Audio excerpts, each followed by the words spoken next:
को। हाँ, अच्छा 9 तारीख का एक टिकैत और साहब, उसमें ईडी का इससे पहले भी मेरी जी आपसे बात हुई है किसान आंदोलन के दौरान ही, और मैं मुजफ्फरनगर से ही हूँ, ये भी मैंने आपको बताया था। और हम तो बचपन से टिकैत साहब का नाम सुनते हुए आए हैं। बाबा टिकैत जिस वक्त हुआ करते थे, पापा मेरे पुलिस में रहे हैं, तो बड़े हमने चर्चे सुने हैं। तो जब तक आप अपनी वो स्थानीय लैंग्वेज में बात ना करें तो वो कनेक्ट सा लगता नहीं है। तो आपकी वो लैंग्वेज बड़ी अच्छी है जो स्थानीय है, आप उस टोन में बात करें तो बड़ा अच्छा लगेगा। साथ ही मुझे बताइए कि बीच में ऐसा क्यों हो गया कि अलग थलग से सभी किसान संगठन पड़ गए, कोई किसी के साथ चला गया, कोई अकेला रह गया? इसमें पॉलिटिकल पार्टियों का कुछ असर दिखता है क्या? इसमें पॉलिटिकल पार्टियों का कुछ नहीं है, लेकिन भारत सरकार, इनके कुछ लोग हैं, वे लगे हुए हैं कि किसान संगठनों को तोड़ने का काम करा जाए। हम्म। अभी एसकेएम की दिल्ली की कोई कॉल नहीं है। हम्म। 4 साल से भी एसकेएम की दिल्ली की कोई कॉल नहीं है, लेकिन कुछ लोग अलग अलग तरीके से अपनी कॉल दिल्ली की रखते रहते हैं। हम्म। वो एसकेएम की कॉल नहीं है। वो राजनीतिक पार्टी से प्रेरित हैं क्या? नहीं, राजनीतिक पार्टी से कोई प्रेरित नहीं है, ना राजनीतिक पार्टी के भरोसे ही आंदोलन चलते, हम्म। ना हमारा उनसे कोई संबंध है राजनीतिक पार्टी से।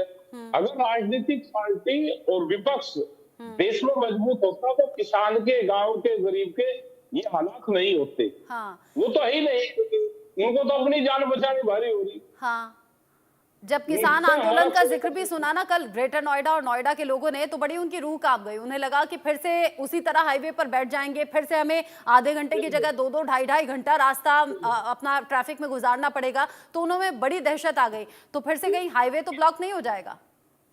काम करने की एक साजिश है ये, कि किसान आंदोलन को बदनाम करो, किसानों को बदनाम करो। हाँ, अगर कौन कर किसान रहा है बदनाम? अपनी टिकैत साहब, कौन है सरकार जो के बदनाम कर रहा है?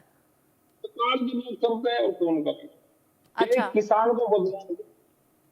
लेकिन किसान सरकार तो अगर कहती है लेकिन सरकार तो मेरी कहती है बात, कि किसानों के साथ हैं हम। सरकार कहाँ किसानों के साथ है?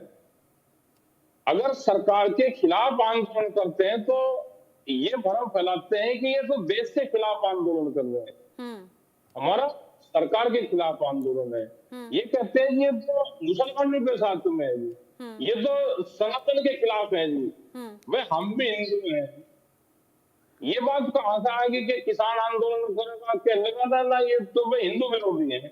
हम्म। ये लोगों पे भ्रम फैलाते हैं, हाँ। उनको धोखे मारते हैं। ये धोखेबाज सरकारें हैं, ये पूंजीवाद इस सरकार को चलाता है, इनसे बच के रहना पड़ेगा। कैसे बचेंगे? बचेंगे, आंदोलन से बचेंगे और कैसे बचेंगे? अपनी मैंने तो आवाज देखा है उठाओ। मैंने तो देखा है मुद्दे मुजफ्फरनगर में टिकैत परिवार का प्रभाव भी मैंने देखा है। मैंने सुना है कि एक आवाज पर यहां से वहां जाने के लिए एकदम तैयार हो गए, यानी कि पश्चिमी यूपी से सीधा दिल्ली किसान हजारों की संख्या में पहुंच गए। ऐसी क्या वजह है? बाबा टिकैत किसानों के लिए काम करने के लिए ही जाने जाते थे, और उसी रिवाज को आप आगे बढ़ा रहे हैं शायद। तो दिल्ली जाने में कोई हमारे पे बैन है कि हम दिल्ली नहीं जा सकते? लेकिन वहां जाना और टिक जाना, ये बड़ी बात है ना। हाँ हाँ, बड़ी बात है।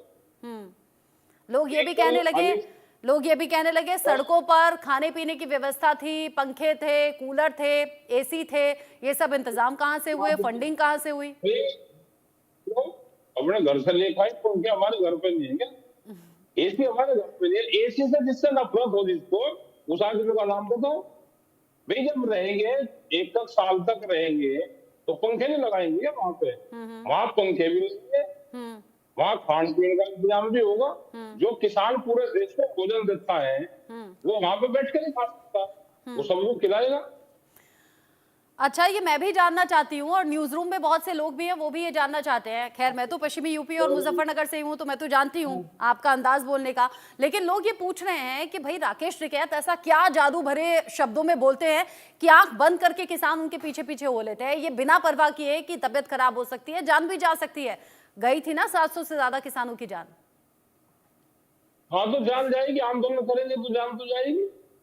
भाई घर में डर का बटोगे, फिर जमीन पर उठेगी। हम वो भाषा बोलते हैं जो हमारे गांव के लोग बोलते हैं, वे हमारी भाषा को समझते हैं। हमारे कैसे गाँव बोलते हैं लोग आप किसानों को कि चलना है दिल्ली? वे हमारी भाषा समझे, बताते हैं भाई सरकार मान नहीं रही, चलना पड़ेगा, सरकार की सुताई करनी पड़ेगी। अब हो अपना तैयार, ट्रैक्टर अपना तैयार रखो, उस पर डीजल भरवो। हाँ। और कहाँ चलना, वो जो तड़ा के डीएम के वहां चलना, कमिश्नर के वहां चलना, एसएसपी के वहां चलना, या दिल्ली की तरफ को चलना है? तो ये जो बक्कल ये ताड़ने की बताना प्लानिंग थी वो दिल्ली में आकर हुई या यूपी से ही हो गई थी? हो जाओ तो जरूरत जहां जहां पड़े वहां हो जाओ। तो कैसी कैसी जरूरत अभी पड़ सकती है, क्योंकि फिर से वही माहौल बन रहा है, किसान आवाज उठा रहे हैं, 6 तारीख को आप भी मीटिंग की बात कर रहे हैं, हो सकता है फिर से जाना पड़े सड़कों पर और फिर से लंबा आंदोलन खींचे। अभी नहीं, हमारा कोई अभी प्लान नहीं है वहां का कि हम दिल्ली में जाएंगे। अभी हमारा दिल्ली के उसका कोई प्लान नहीं है, स्कीम का अभी। अच्छा, जिस तरीके से अभी तक का हमने तस्वीरें देखी, कल भी बड़ा गुस्सा किसानों में था, बैरिकेड्स तोड़ दिए गए, उनके ऊपर चढ़ गए, पुलिस को बड़ा मशक्कत करनी पड़ी, टकराव हुआ, ऐसे में किसानों का भी नुकसान तो होता होगा, चोट भी लगती होगी। अपनी बात कैसे कहें, वो तरीका बता दो ना आप हमको। भाई आप तो पढ़े लिखे लोग हो, न्यूज रूम में बैठे हुए हो, पूरे दुनिया मीटिंग्स का दौर तो चला था कई बार ना किसान नेताओं के साथ में, तब बातचीत नहीं बनी, मतलब बात नहीं बन पाई। हमारी कोई बात नहीं हुई। हाँ। और ना सरकार वो तैयार है, वो चाहती है कि किसान की जमीन छीनने हम। हाँ। भावना बनाएगा, उनकी नजरें जमीन पे है। यहाँ ठीक है, कोई उद्योग, यानी आपके लिहाज से जमीन अधिग्रहण इस वक्त बड़ा मसला है और आप कह रहे हैं कि अगर सरकार यूं आराम से नहीं सुनेगी तो फिर आवाज कानों तक पहुंचाने के लिए चाहे संघर्ष करना पड़े या दिल्ली आना पड़े तो आप आएंगे। 6 तारीख को आपकी मीटिंग है। मीटिंग है हमारी। ठीक है, ठीक है। बहुत शुक्रिया राकेश टिकैत जी अपना वक्त देने के लिए और शुभकामनाएं भी आपको कि आपका आंदोलन सफल रहे, आपकी जो मांगे हैं उन पर सरकार गौर करे, आपसे बात करे और कोई सोल्यूशन जरूर